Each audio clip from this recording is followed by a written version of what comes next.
হে বন্ধুরা, GS study গ্রুপের পক্ষ থেকে সকলকে জানাই আন্তরিক শুভেচ্ছা, ভালোবাসা, অভিনন্দন। আজকে সকাল সকাল মাঠে যাব।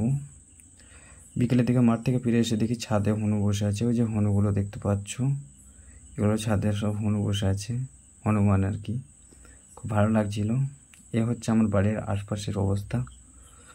আমরা সাধারণত ছাদে পড়তে বসি বিকালে বন্ধু মিলে। তো এ হচ্ছে অবস্থা। আজকে আমরা প্রিভিয়াস ইয়ারের প্রশ্নগুলো নিয়ে আলোচনা করলাম, যেগুলো প্রিভিয়াস ইয়ারে এসেছিল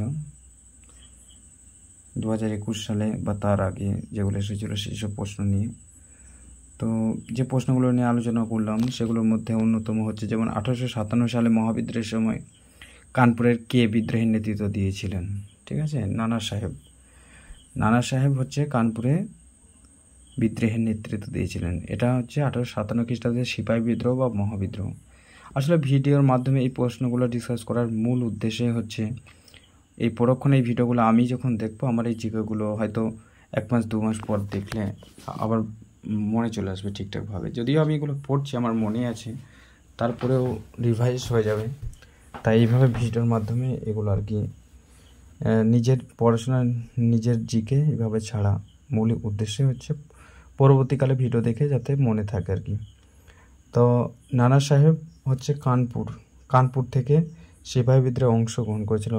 আমরা জানি যে সিপাহী বিদ্রোহ যারা অংশগ্রহণ করেছিল অনেকে নিজের সম্পত্তি মানে রক্ষার্থে, মানে যেমন ঝাঁসি রানী লক্ষ্মীবাঈ তার সম্পত্তিকে রক্ষার জন্য তিনি বিদ্রোহ করেছিলেন। যে লর্ড ক্যানিং সেই সময় ছিল আর কি,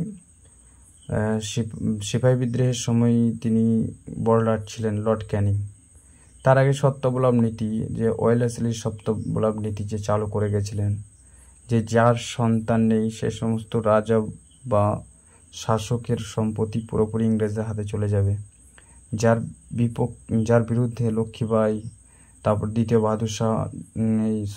বাহাদুর শাহ হচ্ছে শেষ মুঘল সম্রাট, তিনি দিল্লি থেকে এই বিদ্রোহে অংশগ্রহণ করেছিলেন। তারপরে নানা সাহেব তিনি তার সম্পত্তির রক্ষার্থে এই বিদ্রোহের সঙ্গে অংশগ্রহণ করেছিলেন। বেগম হজরত মহল যিনি লখনৌ থেকে সিপাহী বিদ্রোহে অংশগ্রহণ করেছিলেন। তারপর মোগল সম্রাট দিনী ইলাহি, কোন মোগল সম্রাট দিনী ইলাহি প্রচার করেছেন? এটা সবাই জানে, মানে সকলেরই এক কথায় জানা। এটা অনেক মানে খুব না মাধ্যমিক 11 এইসব বইয়ের সিলেবাসে মানে এই প্রশ্নগুলো আছে আর কি। তাহলে কোন মোগল সম্রাট দিনী ইলাহি প্রচলন করেছেন? সম্রাট আকবর। এটা 1582 সালে তিনি প্রবর্তন করেছিলেন। তিনি নিজস্ব একটা ধর্ম চালু করেছিলেন। এই ধর্মের নাম হচ্ছে দিনী ইলাহি। এই ধর্ম গ্রহণ করেছিলেন হিন্দু মন্ত্রী বীরবল, ফৌজি, আবুল ফজল, ঠিক আছে, এরা গ্রহণ করেছিল। প্রথমে গ্রহণ করেছিল বীরবল। আচ্ছা, অজাতশত্রু কোন মহাজনপদের অধিপতি ছিলেন? এটা মগধের অধিপতি ছিলেন অজাতশত্রু।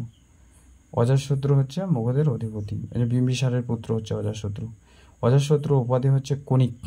আচ্ছা, রবীন্দ্রনাথ ঠাকুর কাকে ভারত প্রতীক অভিহিত করেছিলেন? রাজা রামমোহন রায়কে। কত সালে সর্বভারতীয় কিষাণ সভা প্রতিষ্ঠিত হয়েছিল? 1936 সালে। এই কিষাণ সভার অধিবেশনে প্রথম সভাপতি করেন সহজানন্দ সরস্বতী। এই অধিবেশন কোথায় হয়েছিল? লখনৌতে। সালটা হচ্ছে 1936, সর্বপ্রথম কিষাণ সভা অনুষ্ঠিত হয়। আচ্ছা, তারপর ভারতীয় জাতীয় কংগ্রেসের একমাত্র কোন অধিবেশনে মহাত্মা গান্ধী সভাপতিত্ব করেন? বেলগাঁও অধিবেশন। বেলগাঁও অধিবেশন কত সালে হয়েছিল? 1924 সালে। 1924 সালে বেলগাঁও অধিবেশন অনুষ্ঠিত হয়। ঠিক আছে, প্রথম এবং শেষবারের জন্য জাতীয় কংগ্রেসের সভাপতি হন। তাহলে জাতীয় কংগ্রেসের প্রথম আর শেষবারের সভাপতি, মানে একবারই সভাপতি হয়েছিলেন গান্ধীজি 1924 সালে বেলগাঁও অধিবেশনে। আচ্ছা, বৌদ্ধ ধর্মগ্রন্থ ত্রিপিটক কোন ভাষায় লেখা? এটা পালি ভাষায়। সহজ প্রশ্ন। আসলে ত্রিপিটককে 3টে ভাগে ভাগ করা হয়: বিনয় পিটক, সূত্র পিটক, অভিধর্ম পিটক। ঠিক আছে, আর সমস্ত পিটকটাই পালি ভাষায় লেখা, মানে 3টে পিটকই। সিন্ধু সভ্যতার উল্লেখযোগ্য বন্দর কি? লোথাল। ঠিক আছে, লোথাল হচ্ছে দক্ষিণ পূর্ব দিকে অবস্থিত একটা বিখ্যাত শহর ও বন্দর। এখানে চাষবাসের অস্তিত্ব লক্ষ্য করা যায়। ঠিক আছে, বর্তমানে এটি গুজরাট রাজ্যের মধ্যে পড়ছে। আচ্ছা, ভারতীয় জাতীয় কংগ্রেসের কোন অধিবেশনে পূর্ণ স্বরাজের অঙ্গীকারের কথা বলা হয়েছিল? লাহোর অধিবেশনে 1930। অ্যাকচুয়ালি 1929 খ্রিস্টাব্দে যে লাহোর অধিবেশন হয়েছিল সেখানে জওহরলাল নেহরুর সভাপতিত্বে প্রথম পূর্ণ স্বরাজের দাবি তোলা হয়। তাহলে লাহোর অধিবেশন হয়েছিল 1929 সালে, 1930 হবে না, এটা 1929। গুপ্ত সাম্রাজ্যের সরকারি ভাষা কী ছিল? সংস্কৃত। তারপর বক্সার টাইগার রিজার্ভ পশ্চিমবঙ্গের কোথায় অবস্থিত? জলপাইগুড়িতে। 10 ডিগ্রি চ্যানেল কোন দুটি মাঝখানে গেছে? এটা আন্দামান নিকোবর দ্বীপপুঞ্জের মাঝখানে গেছে। যাই হোক, এখানে অনেক প্রশ্ন ছিল, অনেক প্রশ্ন ডিসকাস করার মতো, কিন্তু যেহেতু ভিডিও আমরা বৃদ্ধি করি না, তাই ছোট করে শেষ করে দিলাম। সকলে ভালো থাকবেন, ধন্যবাদ সকলকে ভিডিও দেখার জন্য।